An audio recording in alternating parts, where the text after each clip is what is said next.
to start with just explaining what SGE is. As Kate mentioned, stands for Search Generative Experience. And it's essentially Google trying to utilize AI more and showing AI content at the top of the search results.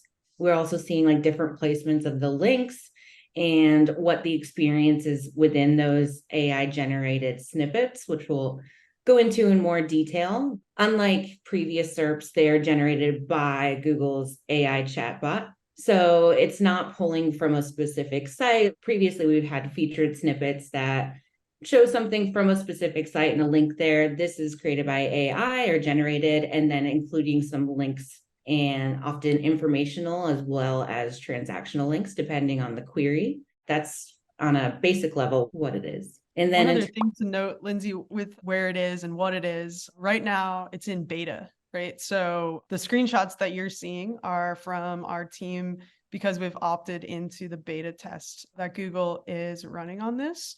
And although you may not see that in your SERP, it is live and available for users to see if they opt into this experience during testing. So that's what you're seeing in these images to the right. If you haven't seen that before, or maybe you've played around with it already, opting in is how people are experiencing this right now. Yeah, we don't know. Google has not announced a release date.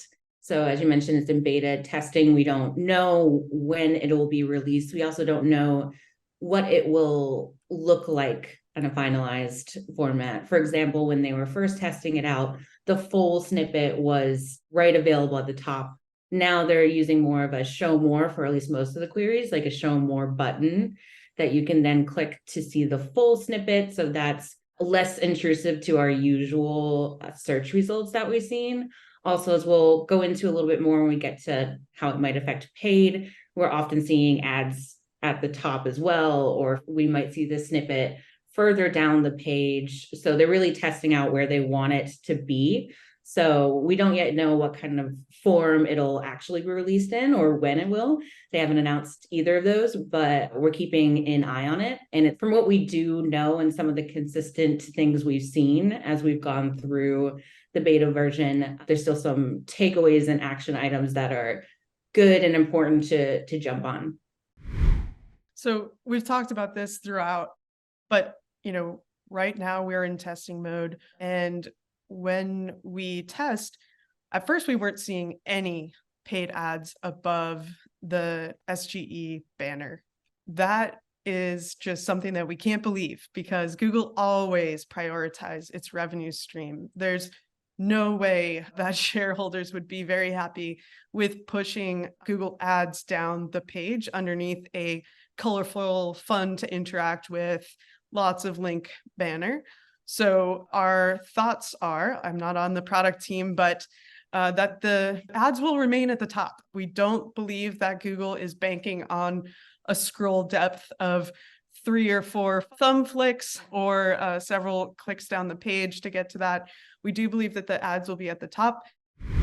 So we talked about a lot. We talked about a lot that's in a beta, right? So we're still learning. We're always testing. And we love when we're able to test something that's not fully live yet.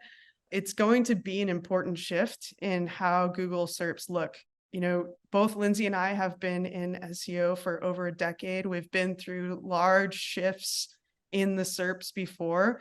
The most important thing to know about SEOs is that we don't scare easily.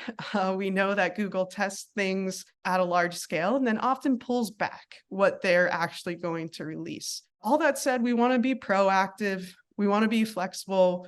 You want to have a roadmap with your SEO agency or team that is putting priority on some of the things we've discussed today, things that are core to SEO already, schema markup, making sure your images are optimized. These are things that are important anyway, but just become a little bit more of a priority as we move closer to something like this being released.